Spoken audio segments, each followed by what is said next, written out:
जय श्री कृष्ण आए हैं। हाँ जी, जय श्री कृष्ण। बताएँ क्या कहना चाहते हैं? हेलो। हाँ, मैं डिबेट का चैलेंज देने आया हूँ आपको। हाँ, बिल्कुल आपको डिबेट हेलो। का चैलेंज स्वीकार है, बोलिए। देखिए, मेरा क्लेम है कि जैसा आपका मैंने सीन्स देखा, तो मेरा क्लेम हुँ, है हुँ। कि casteism is not equivalent to one system. Caste system is not equivalent to one system. और जो शूद्र जिसको आप कहते हैं हमारे वर्ण सिस्टम में, और वो भी is not equivalent to SC ST OBC. ये मेरा क्लेम है, तो इसके लिए मैं डिबेट चैलेंज देने आया था आपको। आपका डिबेट चैलेंज मुझे स्वीकार है। बताइए क्या कहना है आपको? क्या चीज़ें हैं? तो भारत में आप कैसे इधर कास्टिज़्म कैसे फैल गया है? बता दीजिए। इधर ही आप करेंगे कि न्यूट्रल प्लेटफॉर्म पे आप करना चाहेंगे? ये सब इससे ज़्यादा न्यूट्रल क्या मिलेगा? जब यहीं सामने हैं, तो आप तो वैसी बात कर रहे हैं कि सामने पानी रखा हुआ है, आप कह रहे हैं कि नहीं भैया हमको तो सोफ़ा ही सेट चाहिए, वहीं पे बैठ के पानी पीऊँगा मैं। बताइए, नहीं, क्या इसमें क्या आपको प्रॉब्लम है क्यों कि लगता है? आप चैलेंजर भी आप ही हैं, और फिर अंपायर भी आप ही हो जाएंगे ना इसमें से। फिर आप एंड में अगर निकाल देंगे, अगर हारने लगे तो फिर। बताइए, आप तो अभी से कन्क्लूज़न निकाल के बैठे हैं कि आप हरा देंगे नहीं, और ऐसा आपको हो निकाल सकता दिया है, ऐसा जाएगा। आपको कोई पॉसिबिलिटी नहीं है। निकालेगा, आपको कोई नहीं निकालेगा, आप अपनी बात रखिए ना। ये आप ओके, लिख के ओके, आए हैं चलेगा। जय श्री कृष्णा, यही लिख के आए हैं ना? हाँ, ओके, तो हाँ, तो देखिए, ऐसा हुँ। रूल रहता है कि एंड में ना कंक्लूड करेंगे दोनों विजन। आप बिल्कुल निश्चिंत रहिए, आपको कोई नहीं निकालेगा। बताइए, आपको क्या कहना है? हाँ, आपको हाँ। क्या लगता है कि वर्ण सिस्टम किसने बनाया है? हाँ, तो मेरा मतलब क्लेम ये है कि जैसे कि हमारा जो उच्चतम शास्त्र है गीता, गीता में जो वन सिस्टम है वो डिफरेंट है जो आज के कास्ट सिस्टम है। कास्ट सिस्टम जो रिजिड है, और वन सिस्टम में जो फ्लेक्सिबल है। और अपना जो कास्ट सिस्टम है आपका, वो आपके बर्थ पे है। मतलब जैसे आपका सरनेम जो होगा, वही आपका जो आपके जो आपके बच्चे होंगे उसका भी वही सरनेम होगा, तो वो उसी कास्ट का होएगा। बट ऐसा वन सिस्टम में नहीं है। वन सिस्टम अगर गीता का आप पूरा पढ़ेंगे तो उसमें सारा जो डिस्क्रिमिनेशन है वो हटाने के लिए जितने भी आपके हैं, जैसे कास्ट डिस्क्रिमिनेशन, अपना रेशियल डिस्क्रिमिनेशन, रिलीजियस डिस्क्रिमिनेशन, सारे डिस्क्रिमिनेशन को हटा देती है गीता। आप एक उदाहरण देके बताइए कि कहाँ पे वो कास्ट सिस्टम को हटाने की बात करती है गीता? हाँ, ओके, जैसे कि एक उदाहरण मैं देता हूँ आपको। जैसे कि 5वां श्लोक है, 5 का छठा है। तो उसमें गीता में लिखा हुआ है, सर्वभूतात्मा एक ए भूतात्मा। 1 मिनट मैं निकाल देता हूँ, श्लोक निकाल देता हूँ आपको, वो देखते हुए हम लोग डिस्कशन करेंगे तो ठीक रहेगा ना? ये रहा श्रीमद् भागवत गीता। मैंने शंकर भाष्य निकाला है जो सबसे पहला और पुराना माना जाता है। अब इसमें आप कौन-सा बोल रहे हैं? हाँ, इसमें आप आप निकालिए छठा, 7वां श्लोक, 7वां श्लोक। कौन से चैप्टर का? 5वें चैप्टर का 7वां श्लोक। 5वें चैप्टर का 7वां श्लोक। तो ऐसे बहुत से ऐसे, मतलब अगर आप वर्सेस देखेंगे तो वहाँ पे पूरा यूनिटी के बारे में बताते हैं। गीता में मतलब जैसे 700 वर्सेस हैं, तो 700 में 20 से 30 प्लस वर्सेस ऐसे हैं जहाँ पे आपको इसके ऊपर जाने बोलते हैं। जो आपका आइडेंटिटी है कि मैं ब्राह्मण, मैं क्षत्रिय, ये आपकी आइडेंटिटी आपके शरीर से रिलेटेड होती है, तो इसके भी ऊपर जाने बोलते हैं वो। और सारे आइडेंटिटी को छोड़कर एक ही आइडेंटिटी है सबकी, की सभी एक डिवाइन। एक पॉइंट आप क्लियर कर देते हैं, फिर आप बात को आगे बढ़ाते तो ज़्यादा बेहतर होता कि जो गीता पे आप डिस्कशन करना चाहते हैं, वर्ण व्यवस्था पे डिस्कशन करना चाहते हैं, हेलो। क्या आप ये बात को हेलो। हाँ, आप मेरी आवाज़ आ रही है आपको? हाँ, एक मिनट, मेरा हेडफोन डिस्कनेक्ट हो गया है, मैं वापस से रीजॉइन करता हूँ। अच्छा जी, कर लीजिए क्योंकि आपकी आवाज़ तो क्लियर नहीं आ रही है और इनका मैं वेट कर रहा हूँ, इनको आने दीजिए, इनको देख लेते हैं, ये क्या बोलना चाहते हैं। अच्छा ये जय श्री कृष्ण आए हैं, ये भी डिबेट करेंगे, इनको ऐड करता हूँ मैं। हाँ जी, जय श्री कृष्ण बताइए। हाँ, हाँ, आपका जो एक प्रॉब्लम है, आपका जो लिंक रहता है ना, वो पिन नहीं रहता बार बार, इसकी वजह से मुझे लेट हो गया ज्वाइन होने में। कोई बात नहीं, बोलिए। हाँ, तो मेरा जो चैलेंज था आपको एक्सेप्ट है ना वो? हाँ, बिल्कुल आपका चैलेंज हमें एक्सेप्ट है, हाँ, बट ये आपसे ही बोलिए। करूंगा मैं डिबेट। मतलब ये ब्लेस पे सर जी इनसे नहीं करूंगा, वन ऑन वन ही होगी डिबेट, ये भी आपको एक्सेप्ट? कोई बात नहीं, आपको कोई डिस्टर्ब नहीं करेगा, वो सुनते रहेंगे, यहीं बैठे रहेंगे, बोलिए। हाँ, ओके, ओके, तो अपन किधर से गीता पे थे? अपन गीता 5.7 का आप खोलेंगे ना, तो उसमें आपको पता चलेगा। फिर 5.18 है, 6.32, ऐसे बहुत से हैं। आप 5.7 से स्टार्ट करते हैं। ठीक है, हम लोग निकाल लेते हैं, जो आप रेफ़रेंस कहेंगे वही निकाल लेते हैं और आप बताते जाइएगा कौन-सा आपको रेफ़रेंस पसंद है, हम लोग सारे रेफ़रेंस चेक कर लेंगे। सबसे पहले हम उसकी ऑथेंटिसिटी की बात ना कर लेंगे, गीता ब्राह्मणों की किताब है या ईश्वरीय किताब है? फिर हम उसकी ऑथेंटिसिटी नहीं, नहीं, देख अपन लेते हैं। सिर्फ ग्रंथों पे ही आज डिबेट करेंगे। मेरे को कुछ आर्कियोलॉजिकल नॉलेज नहीं है इतना, इसलिए मेरे को सिर्फ ग्रंथों का नॉलेज है, तो हम तो सिर्फ ग्रंथ पे आज डिबेट करेंगे। मतलब आप ये मान के चलते हैं कि अगर वो ब्राह्मणों ने लिखा है तो वो सही है, ईश्वरीय ग्रंथ नहीं है, तो आप उसको ऑथेंटिक मान के चल रहे हैं। आप ये कहना चाह रहे हैं ना? हाँ, मान के चलिए कि वो मतलब हम लोग उसमें से जो भी टीचिंग लेनी है उसकी, वो भले कभी भी लिखा हो, कल भी लिखा हो या आज लिखा हो, हम लोग वो को क्या है उसमें ठीक देखना है। है, आप मुझे टीचिंग ब्राह्मण हैं? आप ब्राह्मण हैं? नहीं, नहीं, मैं ब्राह्मण नहीं हूँ। अच्छा, आप ब्राह्मण नहीं है, लेकिन ब्राह्मणों की लिखी हुई किताब को आप ऑथेंटिसिटी उसकी लेके चल रहे हैं कि इसकी ऑथेंटिसिटी ठीक है, कोई बात नहीं। आप बता दीजिए रेफरेंस आप कौन-सा बता रहे थे? मई का 7वां श्लोक खोलिए। ये रहा आपका 7th नंबर। हाँ, तो इसमें देखिए आया हुआ है, सर्वभूतात्मा भूतात्मा कुर्वन्ति न लिप्यते, मतलब my self is the self of all. मतलब ये ऐसा मान के चलना है, इतनी समदर्शिता हमको रखनी है कि जो मेरा सेल्फ है वो सबका ही सेल्फ है। तो ये यूनिटी बताता है यहाँ पे आपको। नहीं, इसमें ये कह रहा है, आपके शंकर भाष्य ये कह रहा है, योग से युक्त, विशुद्ध, अंतःकरण वाला, विजितात्मा, शरीर विजयी, जितेंद्रिय और सब भूतों में अपने आत्मा को देखने वाला, अर्थात जिसका अंतरात्मा ब्रह्मा से लेकर स्तंभ पर्यंत संपूर्ण भूतों का आत्म रूप हो गया हो, ऐसा यथार्थ ज्ञानी हो जाता है। तब इस प्रकार स्थित हुआ वह पुरुष लोक संग्रह के लिए कर्म करता हुआ भी उनसे लिप्त नहीं होता, अर्थात कर्मों से नहीं बंधता। तो ये हाँ, किसके लिए कहा गया है? अगर कोई कर्म से बंधेगा नहीं तो इसका मतलब कि ये तो जो चतुवर्ण उन्होंने बनाया है, कृष्ण ने कह रहे हैं कि हमने चतुवर्ण बनाया है और उन चारों वर्णों से कर्म से तो ये बंधा ही नहीं, आजाद हो गया। तो ये कौन से वर्ण में जाएगा ये व्यक्ति फिर? और ये तो तीनों भी वर्ण के, सारे वर्ण के ऊपर होते हैं ना, जो तीनों गुणों के त्रिगुणातीत हो गया ना वो बंदा, जो इस ज्ञान से आ जाता है वो त्रिगुणातीत हो जाता है ना, वो जो तीनों गुण है उसके भी अतीत हो जाता है वो। नहीं, नहीं, इसमें ये लिखा है कि कर्म से ही आज़ाद हो गया, कर्म का इस पर अब कोई हाँ, फ़र्क जो ही नहीं त्रिगुणातीत पड़ता। होते हैं वो लेकिन कर्म से आजाद हो जाते हैं, जो लेकिन एनलाइटेंड होते हैं।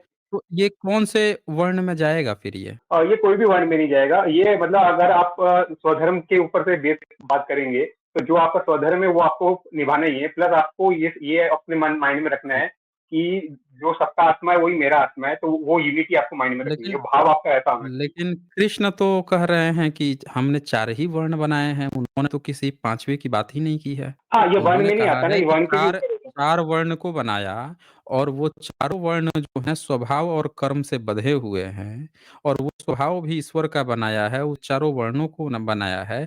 अब ये जब कर्म से बंधेगा ही नहीं तो फिर ये तो बचा नहीं ना, फिर ये हुआ क्या? ये तो कोई बचा ही नहीं फिर ये। इसकी तो बात ही नहीं हाँ, की। ये इन्होंने एनलाइटेंड चैप्टर पीरियड 18 है। में चारों वर्णों का क्रम भी बता दिया। अब चारों वर्णों में हाँ, से मान बराबर। लेते हैं कि वो ब्राह्मण भी नहीं हुआ, क्षत्रिय, वैश्य, शूद्र भी नहीं हुआ। तो जब चारों वर्ण का नहीं हुआ तो ये ऐसे व्यक्ति की फिर ज़रूरत क्या है? फिर उसको तो गीता की भी ज़रूरत नहीं पड़ेगी, उस व्यक्ति को किसी चीज़ की ज़रूरत ही नहीं है। तो शरीर वो तो फिर बोझ बन गया ना इस दुनिया में, जब उसको किसी चीज़ की ज़रूरत ही नहीं है, किसी कर्म की ही ज़रूरत नहीं है, कर्म से ही नहीं बंधा तो वो तो फिर दुनिया पे बोझ हो जाएगा फिर वो। हाँ जी। हाँ, हाँ, वो भगवत स्वरूप हो जाता है, वो ऐसा व्यक्ति एनलाइटेंड हो जाता है, उसको भगवत स्वरूप बोलते हैं, मतलब यूनिटी विद गॉड हो जाती है उसकी।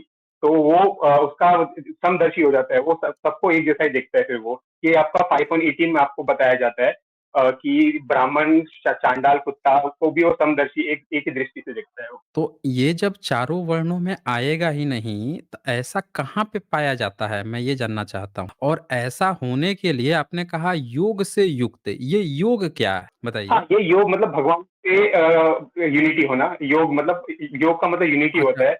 तो जो भगवान अच्छा, से यूनाइट हो जाता कृष्ण जो हैं, ये आगे लिखा है कि जितेंद्रिय, क्या कृष्ण जितेंद्रिय थे? है। हाँ, कृष्ण भी जितेंद्रिय थे। कृष्ण जितेंद्रिय का क्या मतलब होता है? मतलब जो अपनी इंद्रियों पे विजय जिसे प्राप्त कर ली। तो फिर कृष्ण ने 16,000 शादियाँ क्यों की? अगर वो जितेंद्रिय थे, उनको इंद्रियों पे विजय था, फिर उनको इतनी शादियाँ करने की क्यों ज़रूरत पड़ी? उनको रासलीलाएँ नचाने की ज़रूरत क्यों पड़ी? और उन्होंने 8 और शादियाँ की थी घूम-घूम के, किसी के जाके स्वयंवर से किसी को उठा लाए थे, किसी के लिए इंद्र का जाके कल्प क्या-क्या तोड़ के चले आए थे। ऐसा करने की क्यों ज़रूरत पड़ रही है स्त्रियों के लिए? जी। हाँ, देखिए ये हर एक चीज की अलग अलग फिलोसफी होती है, तो इस पे अपन बाद में डिस्कस करेंगे। पहले अभी भी वन सिस्टम पे रहते हैं हम लोग। हम नहीं, नहीं, तो हम वन अलग सिस्टम की का बात ही नहीं कर रहे हैं। देखें, हमने इसी श्लोक में एक शब्द है जितेंद्रिय, हम सिर्फ़ उसी पे बात कर रहे हैं कि कृष्ण अगर किसी को बता रहे हैं कि कोई एक ऐसा भी व्यक्ति है जो जितेंद्रिय है, जो योग से युक्त है, वो कर्मों से बँधा ही हुआ नहीं है। तो आप ये बताइए कि जो डॉक मान लीजिए कि आप किसी डॉक्टर से इलाज करने जाइए और वो डॉक्टर जो है, उसको खुद ही वही बीमारी हुआ, वही बीमारी का इलाज आप उससे कराने वो अपना इलाज कर ही नहीं पा रहा है, आपका इलाज कर देगा? बताइए। जो हाँ, नहीं, नहीं, ये बीमारी तो आपने डॉक्टर बराबर खुद है, बल दिया। तो इसी तरह से जब कृष्ण खुद ही जितेंद्रिय नहीं हैं और वो क्लेम कर रहे हैं कि कोई जितेंद्रिय हो जाएगा, योग से युक्त हो जाएगा, वो कर्म से ही नहीं बंधेगा, ये चारों वर्णों में ही नहीं आएगा, तो ऐसी पॉसिबिलिटी हमने तो आज तक देखी नहीं कि ऐसा कोई है। और कृष्ण खुद ही उसमें लिप्त हैं, वो खुद ही आज़ाद नहीं हो पाए हैं। तो हम लोग ऐसे कैसे मान लें कि ये जो बात लिखी गई है, ये सही बात है? क्या प्रैक्टिकली ऐसा देखा क्या है? किसी भी आप जिस भी जहाँ पे पाते हैं कोई कृष्ण का मानने वाला हो, क्या इनमें से किसी कोई ऐसा व्यक्ति मिला है जो इस तरह की चीज़ें उसमें पाई गई हो? जो कृष्ण खुद नहीं पा पाए, वो किसी दूसरा कौन कैसे पा सकता है? ये बताइए। हाँ जी, हाँ, देखिए, कृष्णा। कृष्ण भी जितेंद्र हैं, जो आप 16,000, हाँ, जो 16,000 पत्नियां आप बता रहे हैं, वो 16,000 जो हुँ, हुँ। पत्नियां हैं वो लक्ष्मी का ही अंश है, जो भागवत में आया हुआ है। नहीं, आपने क्या कहा आपने कि वो 16,000 उनकी पत्नियाँ नहीं हैं? वो 16,000 जो है वो लक्ष्मी का ही अंश स्वरूप है, वो ऐसा भागवत में खुद आता है वर्णन। नहीं, भागवत नहीं, महाभारत में लिखा है 16,000 उसमें कहीं ऐसा नहीं लिखा है कि वो अंश हैं, सब अलग-अलग हैं। उनको तो सब डाकू लुटेरे लूट के भी लेके चले जाते हैं ना, ये भी लिखा हुआ है। हाँ, तो भागवत पुराण में उसका वो वर्णन दिया है ना कि जो 16,000 पत्नियां हैं वो लक्ष्मी नहीं, का ही अंश हम स्वरूप है वो। नहीं, नहीं, हम भागवत पे नहीं जाएँगे, हम लोग इस महाभारत की बात कर रहे हैं क्योंकि यहाँ पे इस महाभारत से ही गीता की बात आई है ना, तो महाभारत में उनकी 16,000 पत्नियाँ लिखा है लेकिन ये नहीं लिखा है कि लक्ष्मी का उसमें तो ये बात आ रही है ना कि जो जरासंध है, उस जरासंध के यहाँ से 16,000 कन्याएँ मिली थी ना और अलग-अलग जगहों से पकड़ के लाया था वो कुँवारी-कुँवारी कन्याओं को, कुछ उसको बलि या कुछ तो चढ़ाना था, इसकी बात आई है। तो वो कैसे लक्ष्मी का कैसे रूप हो सकती हैं भई? अलग-अलग ऐसे तो आप हर बच्ची को कह दीजिए कि लक्ष्मी का रूप है, हर बच्चे को कह दीजिए भगवान का रूप है, लेकिन होते तो सब अलग-अलग जगह से हैं। तो ये दलील सही नहीं है प्लस उनकी 7-8 और भी तो बीवी थीं। तो जब कोई व्यक्ति शादी कर रहा है, इतनी सारी शादी कर रहा है, 16,000 लड़कियों से कोई शादी क्यों करेगा? उनके साथ और भी लोग गए थे, उनको कहीं दूसरी जगह शादी करा देते हैं, बच्चियों की शादी कहीं और करा देते हैं, खुद शादी कर रहे हैं, तो हम लोग ये ऐसे कैसे मानेंगे कि वो जितेंद्र थे, फिर रासलीला भी रचा रहे हैं। तो जो व्यक्ति खुद इन चीज़ों में लिप्त है, वो व्यक्ति खुद कह रहा है कि दूसरा कोई ऐसा बन जाएगा। कैसे बन जाएगा जब ईश्वर खुद नहीं बन पा रहा है तो? हुँ, बताइए? आपके आप गीता क्या बोल रहे हैं? आप गीता के आगे नहीं जाना हुआ है अच्छा ब्लेच जी इनकी साउंड क्लियर आ रही है क्या आपको? कि नहीं, इनकी साउंड का वही है। आपकी साउंड गड़बड़ है। कृष्णा आपकी साउंड गड़बड़ है। आपकी साउंड जो है गड़बड़ है। हेलो। मतलब आप इस बात पे तो एग्री हो गए ना कि कृष्ण जितेंद्रिय नहीं थे, उन्होंने शादी वगैरह की थी, अपने इंद्रियों पे उनको विजय नहीं प्राप्त था। लेकिन वो दूसरों को ज्ञान दे रहे थे कि तुम जितेंद्रिय हो जाओ। हाँ जी। नहीं, नहीं, नहीं, इस बात पे मैं एग्री नहीं हुआ हूँ, वो जितेंद्रिय ही थे। गीता में ही है, कृष्णा का तत्व बताया है, क्या तत्व है कृष्ण? सर्वभूतात्मा भूतात्मा, एक वर्ष हो गया ये। फिर वासुदेव सर्वमिति, मतलब सब कुछ ही कृष्ण स्वरूप है, भगवान विष्णु स्वरूप ही है। तो देखें जो जितेंद्रिय होगा वो शादी क्यों करेगा आप ही बताइए मुझे। ये आपके मैं महाभारत का ही दिखा देता हूँ क्योंकि गीता की बात चल रही है महाभारत है मौसल पर्व है आपका। इस मौसल पर्व में खुद यहाँ पे लिखा हुआ है ये 38 नंबर श्लोक है कि भगवान श्री कृष्ण की 16,000 स्त्रियां ये सब की सब बुद्धिमान श्री कृष्ण के पौत्र वज्र को आगे करके चल रहे थे। बाद में इनको डाकुओं को लूट उट के ले जाते हैं अर्जुन बचा नहीं पाते हैं। यहाँ साफ-साफ लिखा है श्री कृष्ण की 16,000 स्त्रियाँ। अब कोई जितेंद्रिय होगा तो 16,000 शादी क्यों करेगा? भागवत में तो आपकी ये भी बात आई है कि हर औरत से 10-10 बच्चे भी पैदा किए थे। तो कोई जितेंद्रिय रहेगा, अपने इंद्रियों पर जिसको विजय होगी, वो किसी स्त्री के पास क्यों जाएगा? ये तो कांसेप्ट आया है ना कई जगह पे जो लोग जितेंद्रिय थे, जैसे जैन मुनियों को कहा गया है कि उनको जितेंद्रिय कहा गया है। तो वो नंगे भी रहते थे पर उनको अपने इंद्रियों पे कंट्रोल था, तो वो उससे किसी को किसी के साथ वो रिलेशन नहीं बनाएँगे। उनको अपने इंद्रियों पे कंट्रोल है। लेकिन यहाँ पे जो आप जितेंद्र की बात कह रहे हैं, वो खरा नहीं ना उतर रहा है। तो हम तो नहीं मानेंगे इसको। आप यहाँ पे सही नहीं बता पा रहे हैं। आप माने या ना माने लेकिन आप उसका सही जस्टिफिकेशन नहीं दे पा रहे हैं। कृष्ण कैसे जितेंद्रिय हम लोग मान लें, जबकि वो इतनी सारी सर शादियाँ करते हैं। सर सॉरी मैं थोड़ा-सा इंटरप्ट कर रहा हूँ। जय श्री कृष्ण हाँ, बोल आपसे दीजिए मैं आप भी। जय श्री कृष्ण, आपसे नहीं बात कर रहा हूँ, मैं सिर्फ एसजे हुँ, सर को बता रहा हूँ। सर ये हुँ, जो पूरा चैप्टर है ना, वो कर्मयोग और सांख्य फिलोसॉफी वगैरह इसकी बात करता है। अब 10वें नंबर पे जाओगे ना, तो बेसिकली कृष्ण हुँ। का कहना क्या है कि आपको जो कर्म दिए गए हैं उसमें आसक्ति मतलब उसको छोड़ के, उसको मन से निकाल के आप मेरे में लीन हो जाओ, परमात्मा में लीन हो जाओ, तो आपको पाप नहीं लगेगा। मतलब क्या है कि आपको कर्म करने हैं, मतलब शूद्र को लगेगा कि मैं महिला कैसे ढूंढूं, तो उसको तो ढूंढना ही है। परमेश्वर में शामिल हो जाओ और वही काम करते रहो। क्षत्रियो को मार काटना है, वो वही वही करना है, वो चिंता नहीं करना है, सिर्फ परमेश्वर में ये लीन आपका हो। 10 नंबर श्लोक है, उसी में ये तो लिख रहा है कि जैसे कमल का पत्ता जल में रहकर भी उससे लिप्त नहीं होता, वैसे ही पापों से लिप्त नहीं हो। जी, मतलब आपको जो कर्म दिए गए हैं वो वही करते रहिए, और बाकी कुछ विचार ना कीजिए कि मैं कर्म चेंज करने की यहाँ पे बात नहीं है। मैं कर्म नहीं चेंज कर सकता हूँ।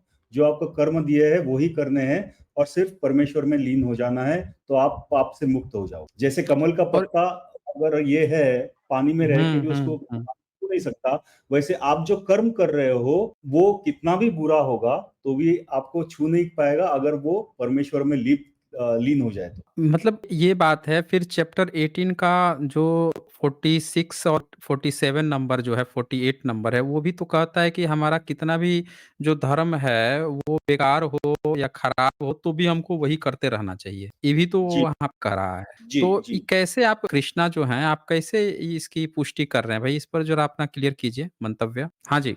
ओके ओके, आप कौन से मतलब 10वें पे और 18.47 की बात कर रहे हैं ना आप? हाँ, ये 10वां नंबर जो है उसी उसी का जी जो आवाज आपने आ रही है? खुलवाया था, उसी का 10th नंबर। तो जो फिफ्थ फिफ्थ टेंथ में लिखा हुआ है वो उसमें ये लिखा है कि आपको मतलब अपने जो कर्म है, जैसे कि एग्जाम्पल आता है, गीता आती है, महाभारत साउंड आती आपकी है, क्लियर नहीं आ रही है। तो आपकी साउंड क्लियर नहीं है। कोई कसाई का जो काम साउंड है क्लियर नहीं है। वो आपकी साउंड कट रही है, क्लियर नहीं है। आप कृष्णा, आपकी साउंड ही क्लियर नहीं है। आप एक काम कीजिए, अपना साउंड सही करके आइए, फिर हम लोग आपसे डिबेट करेंगे। साउंड नहीं क्लियर होगा तो फिर कोई मतलब नहीं बनता है, क्योंकि इसमें और भी बहुत सी बातें हैं जिस पर हम लोग करेंगे, लेकिन मैं आपसे सिर्फ वही बात जान रहा था। मैं जितेंद्रिय पर क्यों टिका हुआ था, उसका कारण सिर्फ यही था कि जो व्यक्ति खुद ही जितेंद्रिय नहीं है वो उसका उपदेश दे रहा है। इससे ये पता चलता है कि ये किसी और ने लिखा है और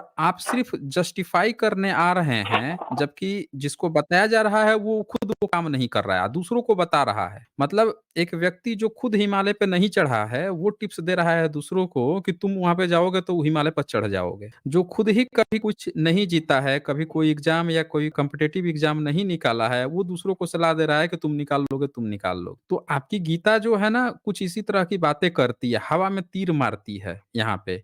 जो लोग जिनके पास क्रिटिकल थिंकिंग नहीं होती है, साइंटिफिक टेम्परामेंट नहीं होता है, वो क्या करते हैं, ये सब छोटी-मोटी बातें पढ़ते हैं, पढ़कर वो सोचते हैं क्या कि इसमें जो लिखा है, किसी ने थोड़ी-सी व्याख्या करके समझा दिया, ये बहुत सही पॉइंट है, वैलिड पॉइंट है, मैं तो किसी को इसे समझा दूँगा। लेकिन बात क्या होती है कि जब आप उसको अलग-अलग ढंग से, अलग-अलग नज़रिए से जब सुनोगे, देखोगे, तब तो पाओगे कि अरे ये उस समय के वो लोग लिख रहे थे, जिनको इतनी छोटी-सी बात नहीं पता होती थी कि इंसान मुख से पैदा होगा या कहाँ से पैदा होगा। समझ रहे हैं ना? उनको इतनी छोटी-सी बात समझ में नहीं आती थी कि कोई लिखी हुई बात जो है, जिसको आप कह दे रहे हो कि शास्त्र ही अंतिम प्रमाण है, जबकि कुछ समय बाद जो है वो शास्त्र पुराना हो जाता है।